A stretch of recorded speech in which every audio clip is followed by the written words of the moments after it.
Alright, so now we're going to assume that the topology or edge loops in this needs a couple more in areas that we can't get to. The reason for that is sometimes when we do modeling, what we want to do is keep our edge loops and faces to kind of match the model's surface topology so that when we sculpt, it's a lot easier. Okay. So it's not always important in 3D print, but our first initial sculpting phase, it is handy to have good topology. And I think it's really good to teach students how to make good topology. And stay away from human faces at first. Just cartoons are fine, just to get them started. That way they don't get bogged down by muscles and bones and all that first. Alright, so let's take this character and let's first off look over here. We got subdivision levels, and I can go all the way down, and I got this. So it's box bunny, and I can go up. So we do have the ability to do that. So what I'm going to do is first off apply everything. So I'm going to apply the mirror, and I'm going to apply the subdivision surface. Alright, so now I'm just going to duplicate that because that's what I do. I like having an undo. So this is there. If I make a mistake, I can always go back to my previous one. So for this one, what I want to do is show you, first off, it's not in the center of the scene. That's important just to show you something. Second off, I'm going to take and delete all the faces on the side of the weird Japanese bunny head, and go like this. Hold shift if you need to highlight more. X faces. So now it's all deleted. So in order to extrude these edges out, we have to clean up the model's transforms. Okay. To do that, we go Object, Apply, All Transforms, and I'd like Object, Apply, Rotation, and Scale.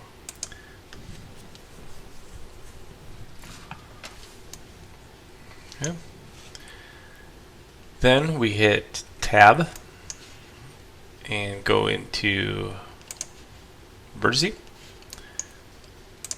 Click a vertex that is on the center point of the character and go into Mesh, Snap, Cursor to Selected. This will move that 3D cursor to the middle of this model. Then you go to Object Mode and you go Object, Set Origin, Origin to 3D Cursor. So now this has its own center point now. It's in the exact center of that character. If I went like that, you can see it right there. Good. Let's go to Edit Mode, and let's go to Edges. Let's go to Shift Alt, and let's just do a little extrude here. So we're going to extrude it, and when I go like this, you're going to see that it doesn't extrude quite well.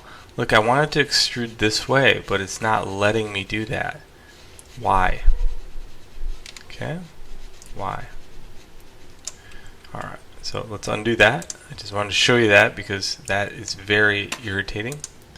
So there's an order of operations that need to occur. One, when you go to Object, Apply, Rotation, All Transforms, now let's try to do it. Let's use Shift and Alt, or Shift and Option, and now extrude, and it works. Okay, so the order of operations is first you clear out the transforms, then you can do any extrude that you want that goes left and right. I'm going to extrude it one more time. Good. And then you can reestablish the center of the model. So now we go to Edit Mode, Boom. Mesh, snap, cursor to selected. Object, object, set origin, origin 3D cursor. That little operation I did right there, just get it in your head because you're going to be using it a quadrillion times in your modeling career. Just kind of get used to it. And now we can add that modifier. So let's add a modifier. Mirror. Boom.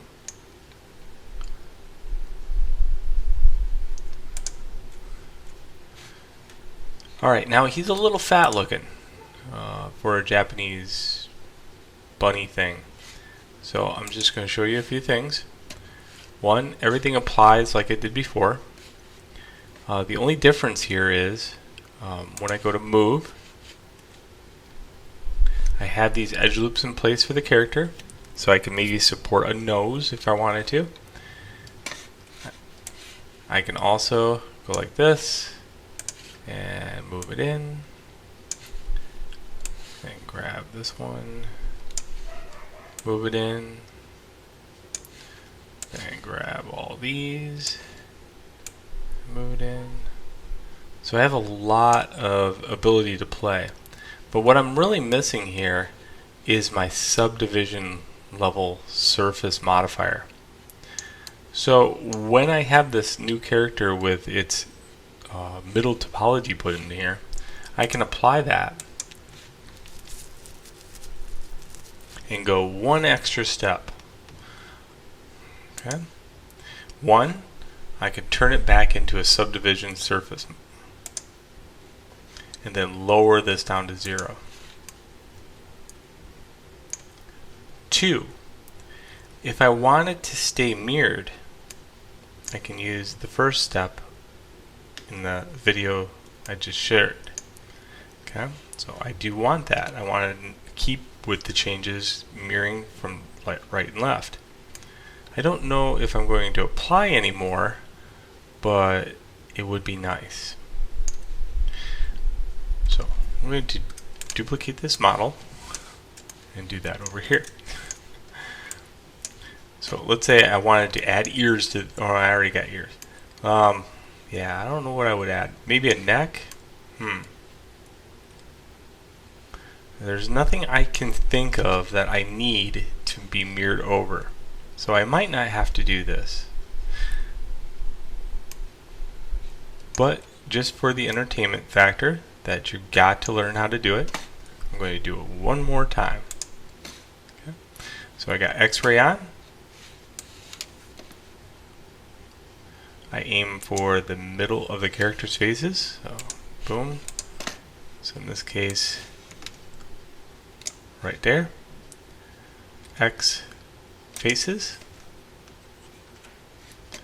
It turns out I have a good center point to it. So I can instantly go into my mirror modifier. Boom. So now I got my subdivision and my mirror. This one only has my subdivision modeling.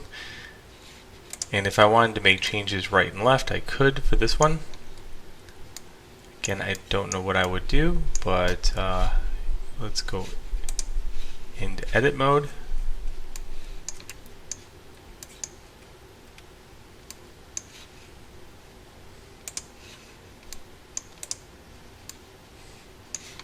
Get out of this.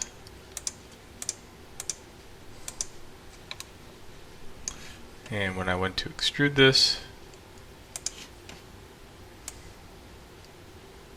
yes, it extrudes. This little feature right here, the smooth vertice, is kind of nice.